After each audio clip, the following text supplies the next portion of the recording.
started my diet today, and I forgot how hard it was. It's alright telling other people to do it, but when you do it yourself, it's a bit more difficult. So I'm going to show you a different way of doing flies. What most people do is do it a certain way, which irritates me, and you're doing nothing but a press. I'm going to show you a different way of doing it. But before I do that, I want to talk about something else that's equally as important as training when it comes to bodybuilding. I think, have you noticed, Harry, that more and more people come in now with their headphones on, don't speak to anybody, train, do their thing, go home. And I think that's where it's all going wrong. I think,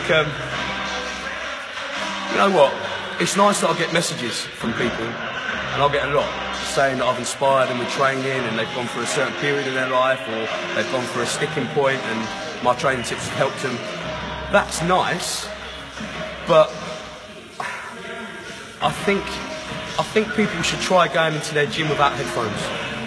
Start mixing with other gym members. Look at the biggest guy in the gym, the moody fucker, the one who don't talk to anyone. Go over there, start a conversation. Become friends with him. Try and train with him. Because in order to be the biggest and best in the gym, sometimes you've got to train, you've got to learn from the biggest and best in the gym. And then once you're the biggest and best in the gym, then you can inspire to other people you know online, like Phil Heath or other people. There's no point in aspiring to them people now, but especially if you're just learning or starting out, you know, you want to know the basics, you want to know you know, where to start from. And it's the most important thing, the friendship of gyms.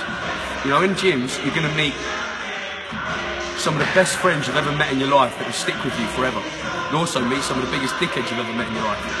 But in gyms, you've also got police officers training next to drug dealers. You've got all walks of life. And everybody used to, especially when I started training, when I was, what, 15? Before Facebook, before all of this. You know, this was it, this was our life. It was like a social time. And I think that started to die down a bit. And I think maybe if the youngsters started to come in, speak to each other, speak to some of the older guys, the guys in the gym that they look up to but are too shy to go and talk to, I think your training will come tenfold. In fact, this will be a good test, even for the big guys in the gym and the little guys. Why don't you try a test? Go into the gym today and start a conversation with somebody that you don't know, either bigger than you or skinnier than you, and push each other to your personal best. And then post on this video and tell me how your workout went. And then before you start following people like Kai Green and Phil Heath, they're good to look at in magazines. But what about the people we got in this country? We've got some great bodybuilders in this country. Some of the best bodybuilders, I think, are Alex Brackachew, Dean Laziak. These people inspire me. Simon Fan, Amph Bales, as ugly as he is, Zach Khan. They're all great, phenomenal bodybuilders, and with great attitudes too. These people inspire me. You want to know what inspires me? These people inspire me. Looking at Dean Laziak's photos of his legs, you know, seeing the condition he gets in, you know, that inspires me. It also wakes me up as well to the politics on why somebody like that hasn't got a pro card. You got to look at the outside. You got to think outside the box. Forget about dickheads like Dorian Yates. Mate, he might have won the Olympia like 6 times, but you've got to ask yourself, when gyms are willing to pay £1,000 or more for people like Lee Priest and Kai Green to come halfway across the world, yet they won't even pay £600 for Mr. Olympia, who's won it more times than both of them put together, and he lives in the same country, you've got to ask yourself why. Why do people like that, like Lee Priest, who's come 5th in the Olympia, why has he got more fans than Dorian? Maybe because he's not a prick. Maybe because he doesn't wake up every day and take LSD and fucking ecstasy. Maybe he hasn't got a dickhead son who takes more fucking coke than Scarface, and who thinks he's fucking Scarface too. He lives in his dad's shadow, and that's all they've got in life. These people are not idols. They used to be to people. Dorian used to be idols to a lot of people back in his day. He did something for the UK that most bodybuilders have never done. But then he went and fucked it. You know, it's not just about lifting weights, it's about the whole life around it. You know, you've got to be grounded. Don't be a dickhead, don't be a bully. Stay away from the fucking A-class drugs.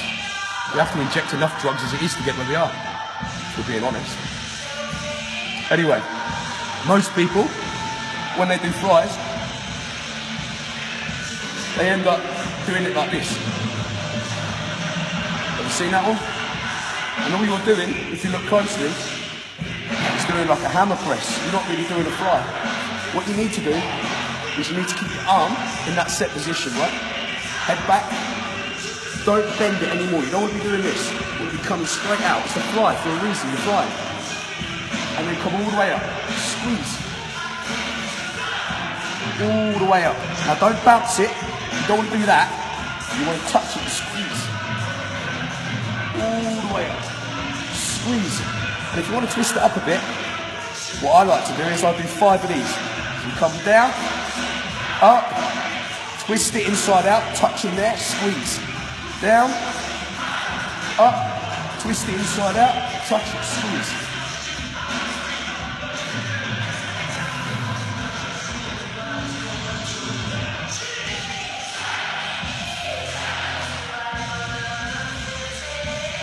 Touch it, squeeze. And then, do 5 normal. There. Chin up. There. Chin up. There. Chin up. There. Chin up. There. That is how you should do a proper fly. But like I said, try and go into your gym today and make friends with somebody, talk to somebody that you've never spoken to before. Maybe your gym owner.